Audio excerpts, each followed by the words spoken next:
Fans of a Horus Heresy, Warhammer 40,000 and collecting and building resin miniatures, thank you very much for joining me for a brief video where I'm just going to give you a little demonstration why it is necessary to wash your resin kit before you build and paint it. If you ever bought a resin kit and read the instructions, you will probably see that most manufacturers somewhere in the instructions say wash this kit in warm soapy water before assembling and painting it. And the reason for that is when they make these kits, the casters will put some sort of release agent in the mold to help the part come out once it's cast. Let's take the example of Forge Wall that I'm very familiar with.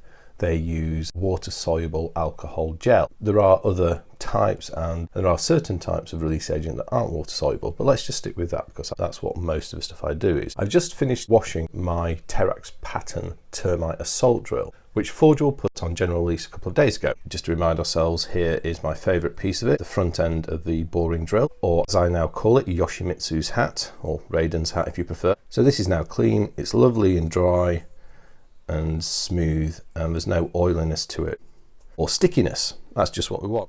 What I've got though, having cleaned the kit up, is a useful visual demonstration of the effect that washing a kit has.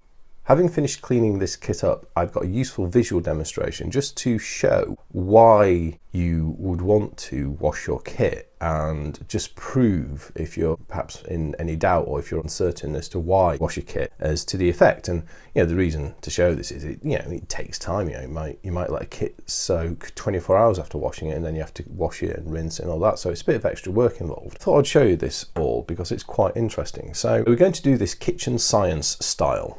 And Exhibit A is a glass of clean water that I've just poured out of the tap. So the reason I've got this is you can see that the water is entirely transparent. It has no translucence and it certainly isn't opaque. And we can see, just looking here, if I put my hand behind it, well, obviously distorted by internal reflection, properties of the glass and the water, we can see my fingers, and we can also see the lines on my modelling mat similarly affected. So here we have Exhibit B. Here we have the same glass, or same design of glass, with the water that I took out of the bath that I'd washed at Terax in. And look at the difference in the coloration in the water. Now the water in here has a slight greenish tinge to it, and that greenish tinge is purely due to the type of washing up liquid I used, which is just normal fairy liquid if I recall correctly. Probably against the green of the mat you will not actually notice that green tinge, but it is there. But what's most significant is just look how the transparency of the water has been attenuated. Well, I don't know if we can see any bits of the pattern, and if I put my hand behind, we can just see the pinkish colour of my skin poking through there. Look at the difference. There's one reason why this has got a different colour to this. It's nothing to do with the washing up liquid, which is transparent and once it's dissolved only adds a greenish tinge but doesn't affect the transparency of the water.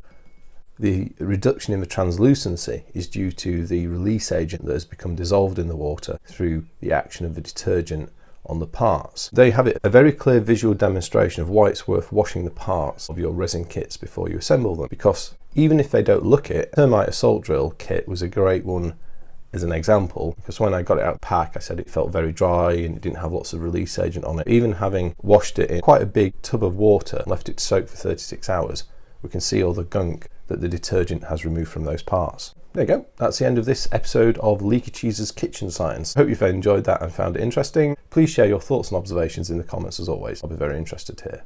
But other than that, I'd just like to say thank you very much for watching, I'll speak to you next time, and goodbye.